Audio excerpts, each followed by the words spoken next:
Good morning. It's time for our daily devotion, and today we are starting the week with Hebrews chapter 2. Um, we see here a continuation of this theme of talking about Jesus and who Jesus is and how he is high and lifted up and his relationship to the angels and where he stands in preference to the angels.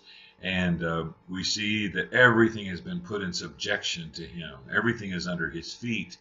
And we see these glorious pictures. But then the writer of Hebrews um, takes it a different way at the end of this chapter. He takes it. He takes a look from a different perspective. And he says this in verse 17. Therefore, he had to be made like his brethren in all things, that he might become a merciful and faithful high priest in things pertaining to God, to make propitiation for the sins of the people.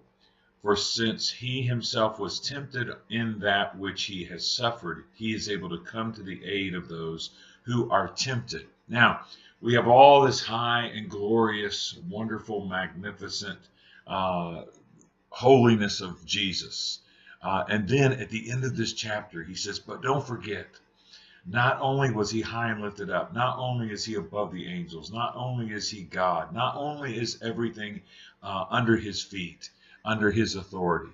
Not only is that true, but it's also true that this same God, this magnificent, holy God, came to earth, put on flesh, and was tempted in every way like we are tempted, put himself in subjection to the temptations of the flesh, the tears that come by being a part of the human race, the tragedy that comes by being a part of our species. He has also, this glorious God, taken on the humanity in order that he might understand our temptations, he might have gone through our trials and tribulations, he has shed our tears, he has known our pain, he has experienced what it's like to live in the context of a sinful world, and yet he has come out of that experience triumphant over it, but he did it so that he could be our high priest,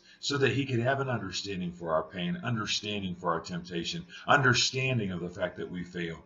He did it so that he could be our high priest and go to the Father and say, Father, I understand their frailty. I understand their humanity. I understand what it's like to be tempted by sin.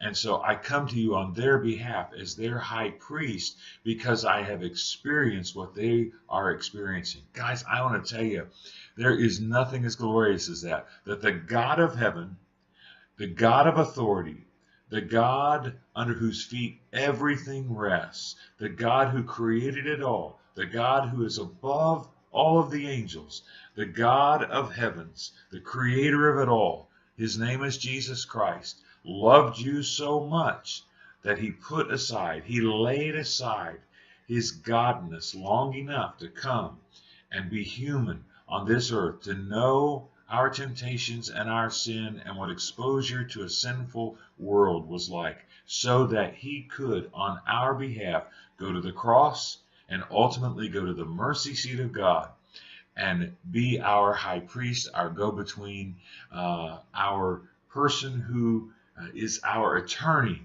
who goes before the Lord on our behalf and says, Father, forgive them. What a wonderful promise today. Isn't that glorious? I hope today is a day that you can just bask in the forgiveness and the mercy and the grace of God because he is so wonderful. Now, in that forgiveness, in that mercy, in that grace, in the knowledge that he is your high priest, go make it a great day, and I'll see you tomorrow.